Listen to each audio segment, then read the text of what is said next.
Hello po mga kapraps. Pupuntahan natin ngayon ang property na for sale na matatagpuan natin dito sa bayan ng Nagcarlan, Laguna. So mula po dito sa sementadong kalsada mga kapraps, ang property ay meron tayong lalakarin lang na rough road pero pwede na rin ipasok dito ang sasakyan. Ito yun mga kapraps. Ito ay barangay road na rin. So kasama po yan, mayroon na rin pong proposal ang punta sa property na kalsada mga kapraps. Bali ang i-offer ko sa inyo ngayon ay isang property na may sukat 2,912 square meters. Yun po ay titulado at may mga tanim po siya ng mga prutas. So yan po ang sementadong kalsada. So mga ilang metro lang mga kapraps ay nandun na tayo sa property. Pero pwede nyo nang ipasok ang inyong sasakyan papunta dito. Yun nga po ay rough road pa lamang to, pero yan po ay malapit na rin sisimentohan. Yun nga dinaanan nating kalsada kanina ay ano yun, bagong semento lang yun mga kapraps.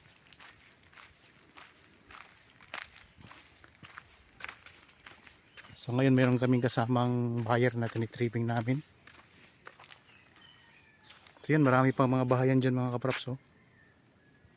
Yan, so mga iba't ibang mga taga-ibang lugar na rin nakabili dyan. Bali, yan po kasi ay sinubdivide. So pansamantala dito muna tayo dadaan para makita natin ang property.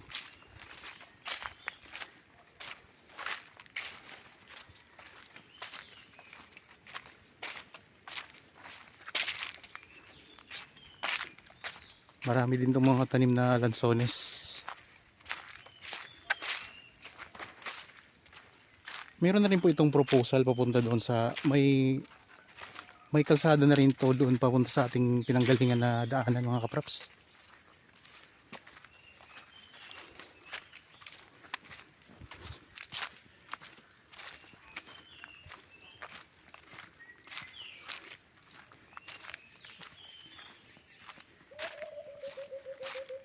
Okay. Mga ano lang 50 meters nandito na tayo sa property.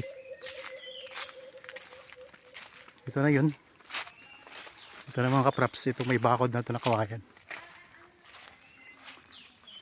Small farm lot. So ito yung pinakabungad ng property. Yan po ang boundary niya.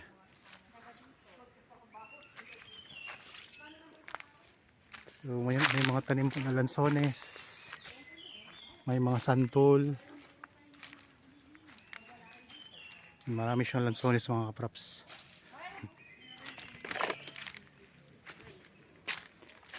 Dito sa bandang itaas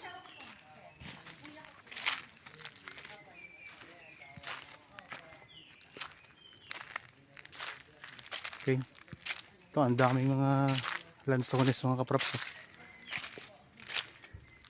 Tapos nagtanim din sila dito ng ano, pero naani na nila yung mga patola.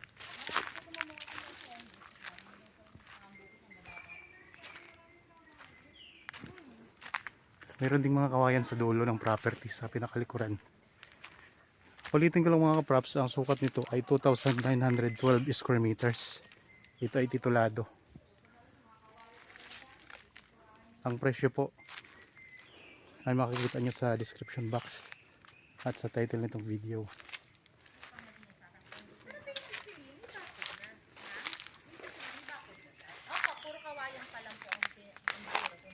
Yung mga tanim na mga talbos ng kamote. Meron din puno ng kaimito. Pero maganda to sir, kaysa doon sa 3,000 doon sa masikip ang dami po yun. Yun na talaga, 3 in me. So, ayaw pa rin yung tawag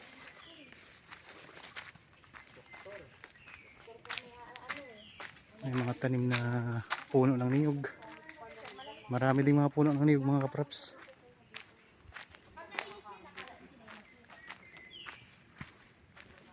Ipakita ko lang sa inyo yung magiging daanan papunta doon sa pinanggalingan natin kanina. Ayun, may mga saging din pala mga kapraps, oh. At saka avocado. Yan. May santol. Dito sa gilid may santol.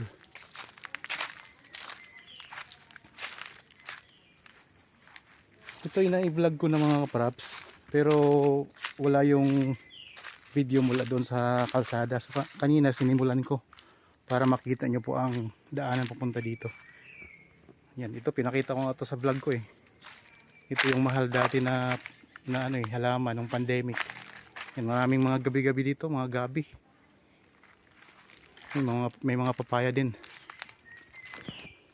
Tapos sa gilid mga kapraps, may mga pailan-ilan na tanim na mga hogani. Ayun oh. Tapos dito, ito yung ano papunta doon sa pinanggalingan natin kanina na kalsada.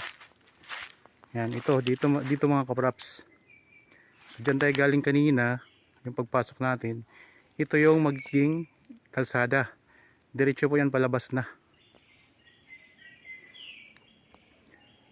Maganda to mga kapraps. Yan, may kaimito din pala dito.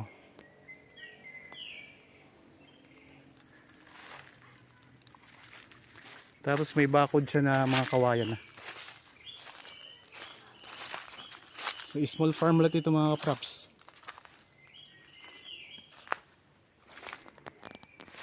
Pero in fairness mga kapraps, maganda ito. At saka mababa pa lamang po ang presyo nito. Ito yung sinabi ko kaninang puno ng santol. Tapos ito may avocado. Ito mga lansones, ang daming mga lansones mga kapraps, ang dami niya no. Yan mga lansones, may mga kaimito, niyog, yan marami ding mga puno ng niyog.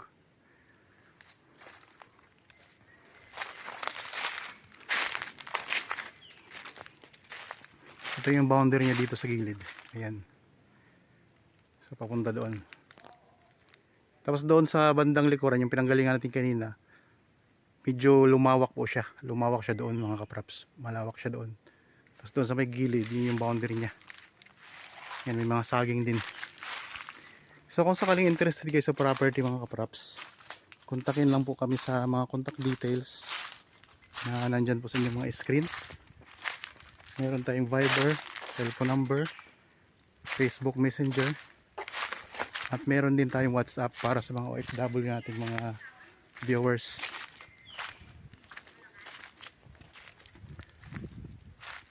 So mayroon ding puno ng kakao.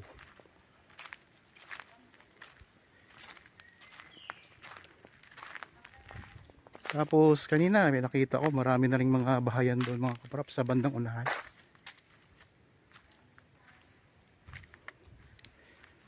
Kaya tas may access na dito ng kuryente at tubig. Magpapalinya na lang kayo mga kapraps.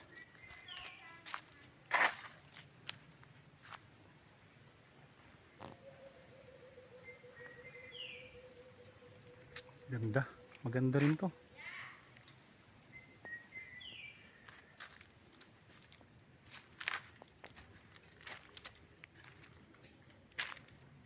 Pwede ditong magtayo kayo ng inyong rest house. May farm na kayo. So mga nasa 50 meters lang ang distansya doon sa simentadong kalsada. Pero dito sa barangay road na rough road ay napakalapit na lang. Mga siguro mga 20 to 30 meters lang yata.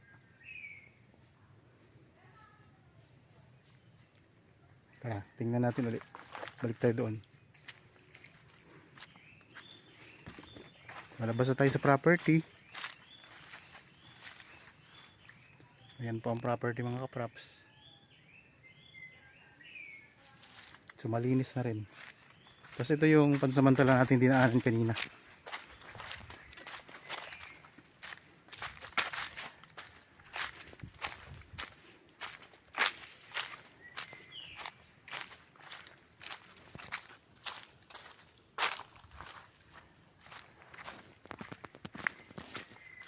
Mga katabing property, marami ding mga tanim oh. Mga lansones din. Dami lansones dito mga kapraps. Dito sa bayan kasi ng Nagcarland, marami itong mga lansones dito. Dito lang nagagaling ang yung nabibili yung mga lansones, marami ditong nanggagaling sa Laguna.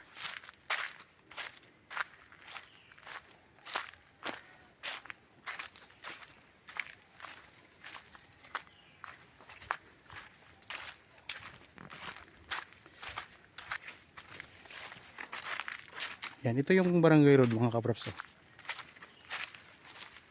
So malapit na itong sisimentohin.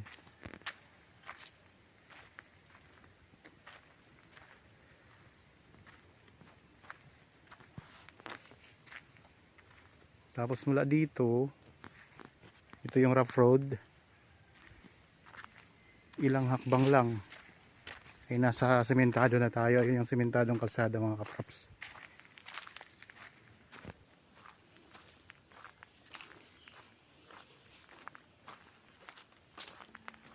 Nasa 50 meters lang ang distansya mula dito sa sementadong kalsada papunta doon sa property. So kita nyo naman ang daming mga tanim. Kaya kung interested kayo, ayun, pwede nyo na po kaming makontak at saka pwede nyo tingnan ng actual ang property.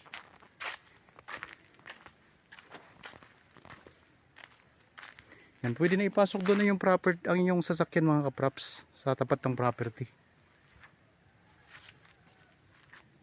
Tapos ito, pansamantala, dito muna nilagay, ipinarada ng mga kasama naming buyer. Yung yung sasakyan nila.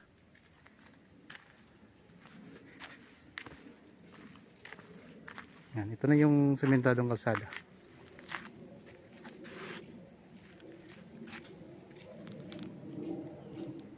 Okay, sana nagustuhan nyo po ang property na in-offer ko sa inyo ngayon.